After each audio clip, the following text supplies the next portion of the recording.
This is Tyler at Next Level Guitar again. I'm here to show you some more fingerstyle. This time we're going to be doing some acoustic blues on the steel string.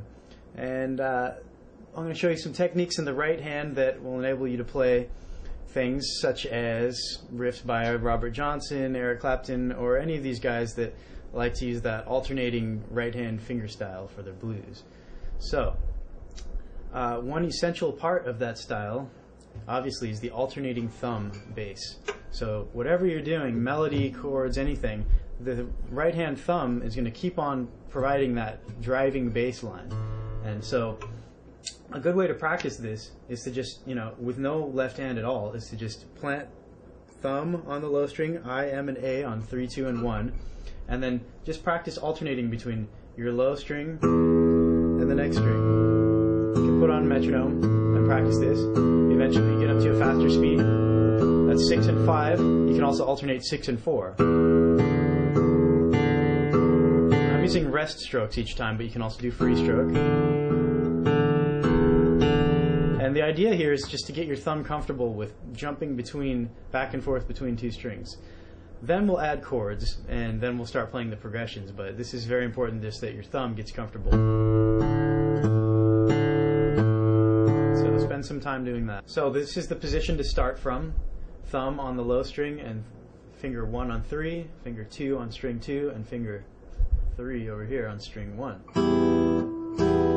I, M, A on 3, 2, and 1. And so when I'm alternating with the thumb, I'm just playing downstroke, then another downstroke, then repeating. And again, free stroke. So you can do either. Then alternate between 6 and 4. And then you can even alternate between 5 and 4, because that's another really common one. Just get your thumb going, make sure you have a consistent tone and it feels right. You should notice how it feels each time. And obviously if you have nails, these are all going to sound more crisp and clean, but you can definitely still do all this stuff without nails too. Alright, once you've gotten the alternating bass down in your thumb, the next step is to add the other fingers. And this particular pattern is going to sometimes alternate thumb with the other fingers, and sometimes you're going to play the thumb at the same time as the other fingers. So one version is this: P, then M, then P and I together, then M and I individually. So all together that sounds like. If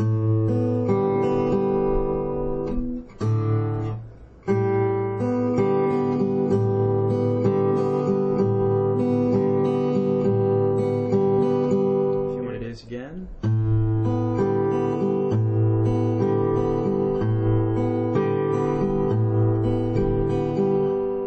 See how the thumb alternates, and then together.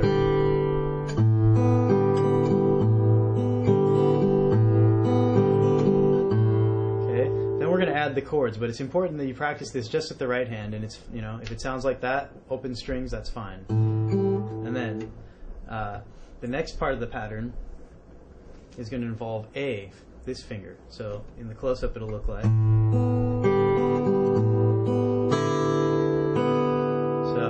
That's P, M, P and I together, M, I, then P and M, just like the beginning, and then P and A, P and this finger, A, ring finger, together. So the whole pattern.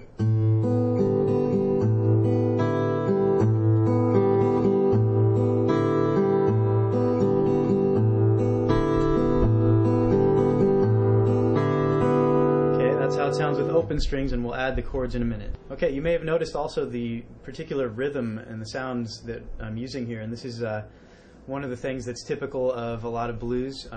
It's kind of a shuffle feel, actually more of a swing eighth note feel, if you know what that means. So it's as if we were playing triplets the whole time, 1, 2, 3, 2, 2, 3, 3, 2, 3. But sometimes we're leaving out the second note of that triplet, so sometimes it's 1, 2, 3, 1, 2, 3, 1, 2, 3, 1. And with the triplet every now and then. So that translates to.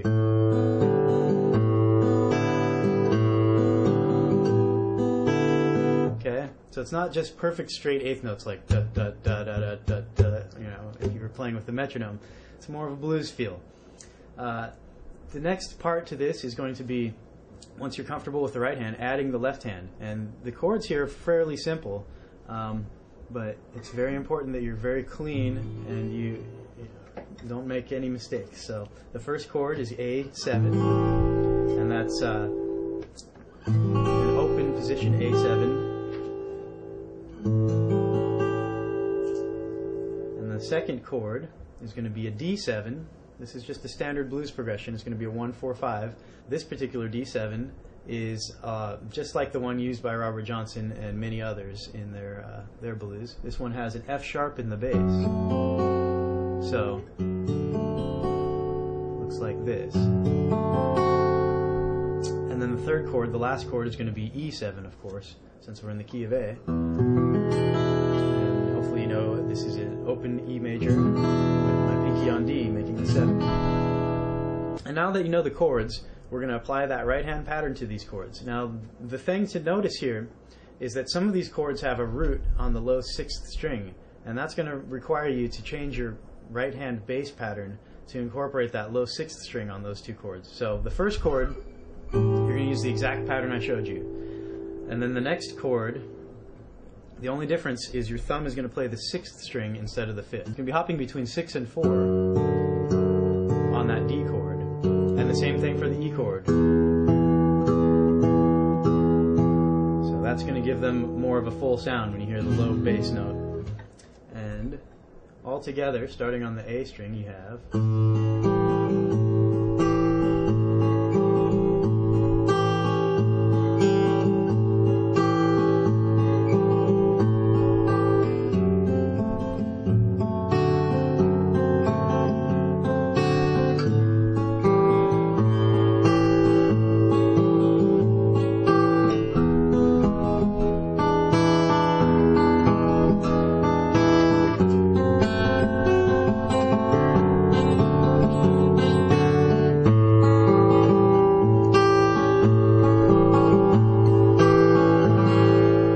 That's the slow version. You can speed that up a little bit and get a little more of the flavor for it.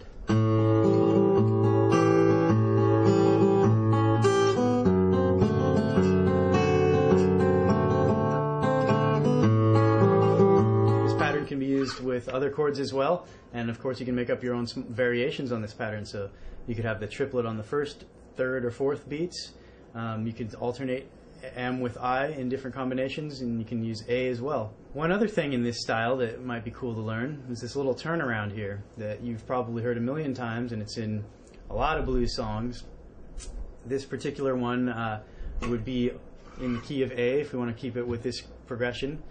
This move starts on the 5th fret, and you're going to use your 3rd and 4th fingers, and they're both on 3rd finger is on string 4 and pinky is on string 1. So you have these notes, G and A.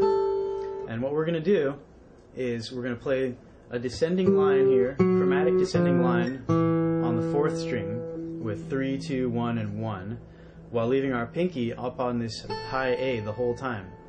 And our right hand thumb is going to play the low note, while the upper voice is taken care of by fingers I, M, and sometimes A. So this turnaround has a little triplet at the beginning. You may have heard it. You may have heard that somewhere before. So we're starting off with an open A string. Then I'm playing a quick high A. I would use first finger there, I. And then right after that, we're playing thumb along with a triplet. So the thumb plays the low A, and then you're going to play A, M, I in the right hand, along with that thumb. So it's play together with the first one, and then 2 more notes. Then after that triplet, it just goes to 8th notes, swinging 8th notes. And so you're going to just play the next note down with your thumb, but this time only 2 of the high A's. Same with this one. Same with that one. Now, I'm alternating A and M each time, but it could be just as easy, maybe easier to use M-I with that part. M-I, M-I, M-I. whole thing. And then that usually, if we're in this key A, that would go to E. So it goes to the 5 after that.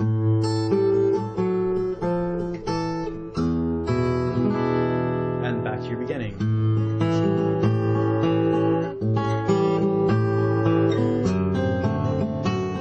These can all be played in any key, of course, so practice that turnaround all over the neck. Same fingerings, so it'll feel the same to you, but it might sound and look a little different. Good job. Make sure you use your metronome and come back for more lessons at nextlevelguitar.com. And if you missed any of the beginning lessons for fingerstyle, I suggest you take a look at those because you're going to need to have a good handle on those before you can attempt most of this.